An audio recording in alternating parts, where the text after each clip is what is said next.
What's up, Green Bay Packers fans? Welcome back, and as always, thank you for joining me. My name's Paul Brettel. Today, we're here to discuss the Packers. I believe it was 15th training camp practice, the one that they held on Tuesday. It is their one, or that was their first of three this week.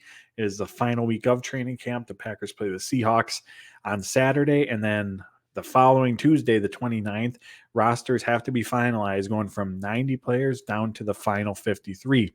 So in today's video, we'll recap everything that took place, my key observations and takeaways from Tuesday's practice. But first, hit like on the video, hit subscribe on the channel. I greatly appreciate it. You can follow me on Twitter at Paul_Brettel. You can find all my work over at Packers Wire. So let's dive in as we always do, and we'll start with the injury updates. So not practicing today was Tavarius Moore.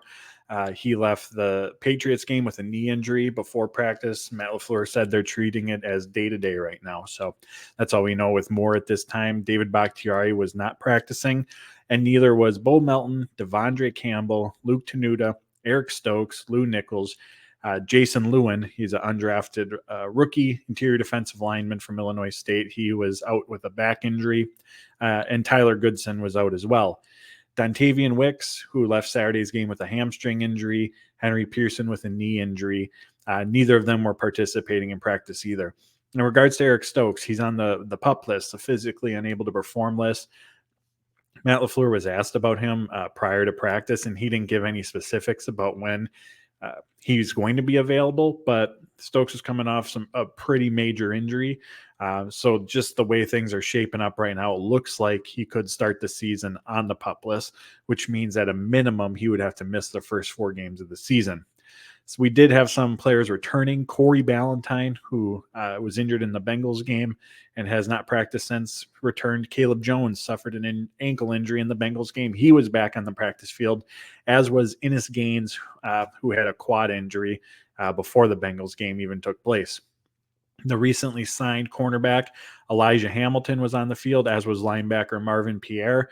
And in order to make room on the roster for Hamilton, the Packers ended up releasing Jake Hansen. Hansen was injured in the New England game, has shin injury to be specific, and he's battled injuries throughout training camp. He's only practiced a few days.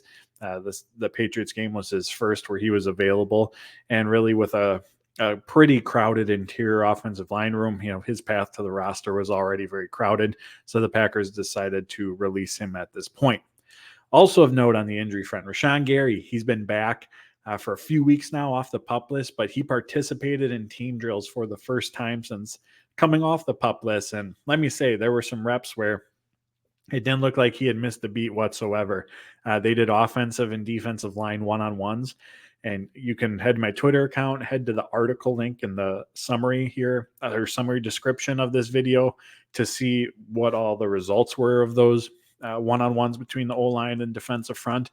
But he beat Zach Tom in his one-on-one, had another rep in team drills where probably would have been a sack in real time, had another pressure. So Rashan Gary is back in team activities and definitely looked the part out there. The starting offensive line, it's the same as it has been with Bakhtiari out. Rasheed Walker is still at left tackle, then Elton Jenkins. Josh Myers is still at center, followed by John Runyon, and then Zach Tom at right tackle. I wrote an article about this over at Packers Wire coming off the Patriots game. There was the bad snap from Myers in that game, and that certainly isn't the first that he's had here this summer. It's actually been pretty prominent at times, I'll say, and more on that in a second. But all signs are pointing to him being the starting center. Outside of Zach Tom starting for one practice for sure with the ones, maybe a second. I can't remember off the top of my head. But outside of those 2 practices at most, he's been at right tackle. Josh Myers has been the starting center with the ones. So all signs point to him being the in that position when the Packers play week 1 in Chicago. So the offensive line that we've seen as of late for the most part, of course, with Bakhtiari and for Rasheed Walker, that's the group that I expect to see on the field come week 1. The second team offensive line had Caleb Jones back in the mix. He was at left tackle.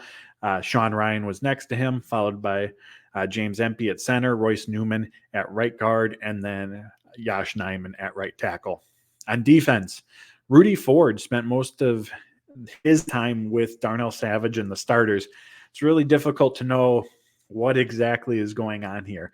Brian Gutekunst said on Friday that really no one has emerged in terms of taking control of that second starting spot next to Darnell Savage. It still very much seems up for grabs. So the question is, in the final week of training camp, now getting really close to preparing for week 1 against Chicago, is Rudy Ford the guy, or are they just working their way back through their safety rotation? Because through all of offseason programs, OTAs, and mini camp, and then the start of training camp, we saw Rudy Ford with the ones primarily. But since then, it's been a lot of Jonathan Owens, some Tavarius Moore sprinkled in, and even Anthony Johnson getting a few reps as well. So difficult to know. I've said all along that my guess has always been that it's going to be Ford. Reasons being, again, because of his play last season. He, of the group, excluding Savage, of course, has the most experience in the Joe Barry defense at the safety position. And I thought he just provided stability, provided consistency there last season. And ultimately, that's what this Joe Barry has said on a few occasions. That's what they're looking for right now. Just someone that they can count on from down to down, from game to game, to go out there and handle their responsibilities. And we know that Ford is a capable and willing tackler and run defender, and doing that at the safety position in Barry's defense is incredibly important. Also of note, Jonathan Owens did see some snaps with the starters, but he was primarily with the twos, playing with Anthony Johnson. And then the third unit at safety, again, Tavarius Moore's sideline, was Dallin Leavitt and undrafted rookie Benny Sapp. It's been an up and down training camp for Lucas Van Ness so far, but we saw him taking snaps with the starters on Tuesday, and he had what I thought was his best practice in the last week or two. He was able to get after the quarterback on a few occasions, generating some pressures. You can really see the rawness in his game from a development standpoint. He's got a little bit of ways to go. He needs to develop a consistent secondary pass rush move. We know he can we know that he can bull rush the offensive tackle, but you can't do that successfully every single time. When you're stopped, what's your secondary move? What do you go to next in order to continue pursuing or getting after the offensive tackle?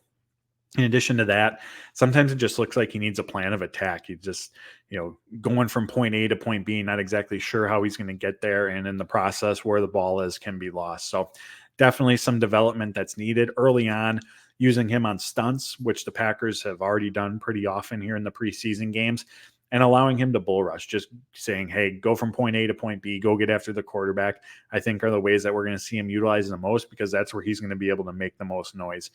We haven't seen it yet either, but I would like to see him used in that previous Zadarius Smith role, where in obvious passing situations, you got him standing up over the center and saying, hey, go get after the quarterback. I think he could be really, really effective in that capacity as well. As far as Jodan Love goes, it was another really, really solid day.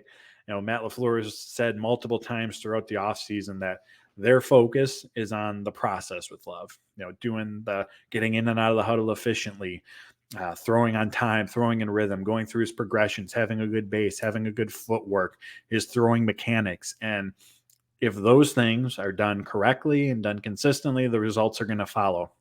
Well, it really feels like, especially over the last week and a half, 2 weeks, the results are really following from Love's progression and Love's process. He was very good again today. He went through his progressions, no turnovers, no turnover-worthy passes, took what was available. And again, it's becoming more often. The offense was able to generate some big plays.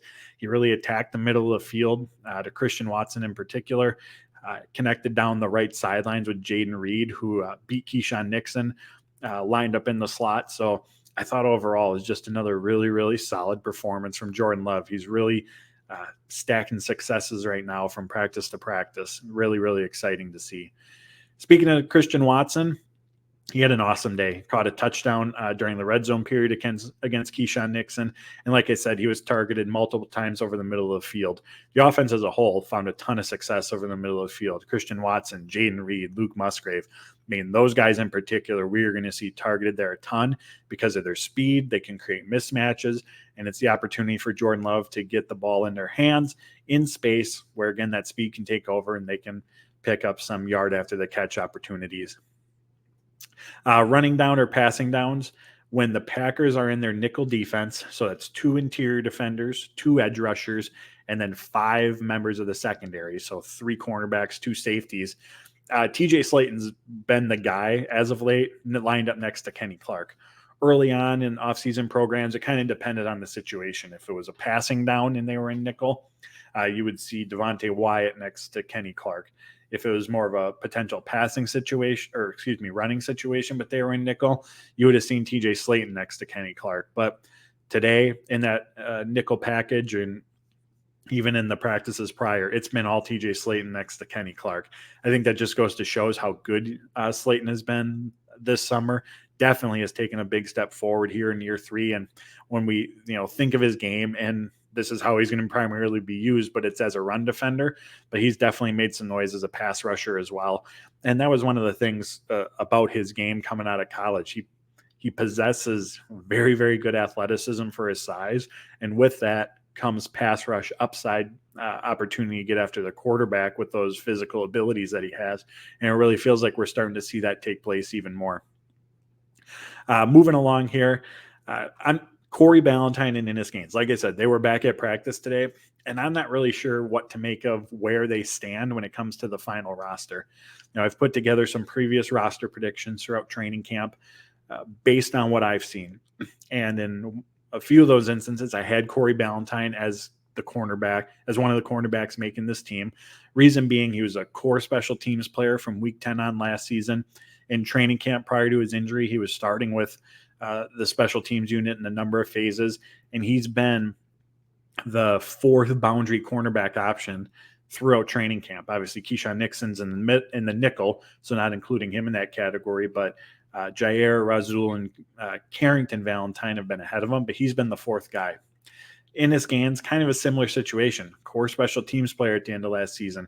Prior to his injury, he was getting snaps with the starting special teams unit in a variety of phases. And he's been the backup nickel option behind Keyshawn Nixon. And again, we don't necessarily need to read a ton into the Packers' unofficial depth chart, but he was the second nickel cornerback listed on that when they released it. And again, as we go through that cornerback room, a lot of the talent, a lot of the options that they have, again, it's deep and talented, but are boundary guys. Ennis Gaines provides a backup option in the nickel. So you can see a path for each of those guys making the team. But again, it's difficult to see what the path looks like as well, if that makes sense. The cornerback room, the safety position, there's a ton of question marks at. Like, where they fit onto the roster is definitely an unknown for me. But keep your eyes on them the rest of the week. Keep your eyes on them in the preseason game, because either one of them could absolutely play their way on or off the roster depending on their upcoming performances. Really fun formation from the Green Bay Packers, or lineup, I should say. Saw Christian Watson in the slot, and then on the same side of the field was Luke Musgrave on the boundary. It's been so fun to watch this offense this summer, between the running backs, the tight ends, the receivers, and just the versatility that they have and the mixing and matching that can be done. Now, to a degree, there's probably, more of that mixing and matching taking place because Matt LaFleur and the coaching staff wants to make sure that, everybody gets the amount of practice reps that they need, but it goes to show the versatility that's there. And, so many of those, receivers in that receiver room can play inside and out. The tight ends can play inline, can play from the slot. Luke Musgrave's playing out on the boundary. The running backs, Aaron Jones, AJ Dillon, can be in the backfield. They can be in the slot. Again, the amount of versatility and mixing and matching that can be done is really fun to watch, and also helps Matt LaFleur achieve that illusion of complexity, which we've heard him talk about often and since he's gotten here to Green Bay. And in short, it just means keeping defenses off balance and guessing, and doing so by being able to run a variety of plays from just a few personnel packages, which helps create confusion for the defense, helps create mismatch opportunities for the offense. So it's been really, really fun to watch that, and the speed added to that versatility as well. It almost feels, like endless combinations, limitless number of route and play designs that this offense can run because of that versatility that they have. Really feels like the starting offensive line is building some momentum. I mentioned coming off the Patriots game that they played really well in pass protection, and they were starting to create some running lanes for Aaron Jones and AJ Dillon. that definitely carried over to today's practice. Like I said, Love's going through his progressions. That takes some time to do so, especially as you work your way across the field. And for the most part, he had the time that he needed. We also saw Aaron Jones, AJ Dillon rip off a few chunk runs, which up until this point, it's been tough sledding running in between the tackles during these training camp practices. So great to see the offensive line starting to find some really, really obvious and steady success, again, in the passing game and in the running game. I know all our eyes are on Jodan Love, all our eyes are on the young pass catchers, but that's where the success of this unit begins. If Love doesn't have time, chances are the play's not going to end well. If the run game cannot get going and this young offense, young quarterback is facing 2nd and 8s, 3rd and 7s consistently in predictable passing situations, it's probably going to be very tough going for this group. So the offensive line play has to do well. It's a must for this unit. Speaking of the offensive line play, and I mentioned or alluded to this earlier, there was another botch snap from Josh Myers. They were in shotgun. Luke Musgrave was in motion, and Myers snapped the ball. It hit Musgrave's leg as he was passing by Myers. Was a fumble on the play. They just ended up blowing it dead. But, from our vantage point on the sidelines, I can't sit here and tell you whose fault it was. Was Musgrave's timing off? Was Love's cadence off with the snap? Did Myers snap the ball before he was supposed to? It could have been any number of things, but it goes back to an overarching problem that we've seen in training camp so far. Up until recently, it has been better as of late, but they're off the top of my head, that's the 5th or 6th botch snap in training camp practices that I can think of so far between Josh Myers and Jodan Love. So absolutely something that has to get cleaned up at this point. But like I said earlier, even through these ups and downs, I still very much think that Josh Myers is going to be the starting center come week 1. I know Malik Heath's recent play, and he had another 2 catches in Tuesday's practice. Again, ball just continues to find him. He continues to make plays. But with his recent play as of late, I've seen some conjecture around, is Samori Toure wide receiver 4? Is he even going to make the team? Could he be a surprise cut? I'm here to tell you, Samori Toure is going to make the team. He has been wide receiver 4 throughout offseason programs, throughout training camp. He's seen his fair share of snaps with the starters as well. Jayden Reed's ahead of him, but he's taken snaps in the slot for Jayden Reed as well. And with that said, while Toure isn't necessarily the flashiest player, if you're scrolling through Twitter, reading what the, keeping up with the play-by-play that's going on at training camp, or, even watching him in the preseason games, you're not going to see most likely these flashy plays, but he's been steady. When he's called upon, when the ball comes his direction, more often than not, he's making the play. So I certainly expect Samori Toure to be a part of this Packers receiver room. Anders Carlson is another up, or not even up. It was another inconsistent and overall down performance for him.